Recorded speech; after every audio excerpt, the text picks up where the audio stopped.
em 들어보도록. 와. cây numi gì? Cây numi. Nè không. Nên là anh được thấy tên ra đi ra để trẻ nó được như thế. Anh đi ra khắp cái anh đó bên này. Thích mình gì đâu vậy? Ủa nè, anh hay nè. Mang về được con gì rồi? Chứ chắc ra sẽ đảo là hai bạn. Ta bạn. Ở tụi máy nó hay như thế hả? Ở tụi nó đi nó không đi về.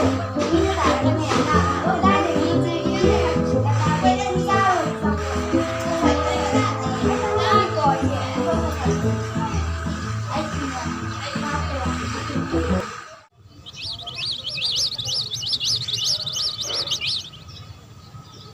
nào nó không gọi cái rồi.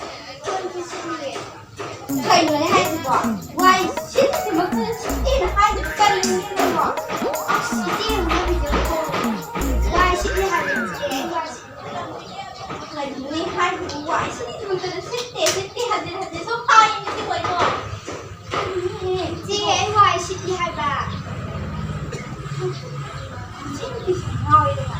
Ngoài shit thì hai đi chứ bộ. Ôi chế ngoài shit thì hai bà.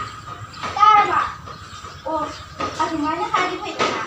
Ê, cái này là nhìn là để anh kể là con mình thích chứ cô. Nó sẽ đi được cô. Nó đi được đâu rồi vậy? Anh thôi gì? Anh thôi gì? Anh thôi đi gì? Anh chẳng nói cậu là gì gì cả.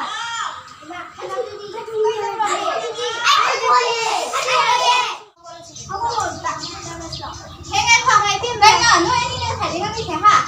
Nếu như là ngang người ta, ngang không thể khẩn ra các thiền gì đấy, khi đầu xong đến trên thì nó phải nói như thế.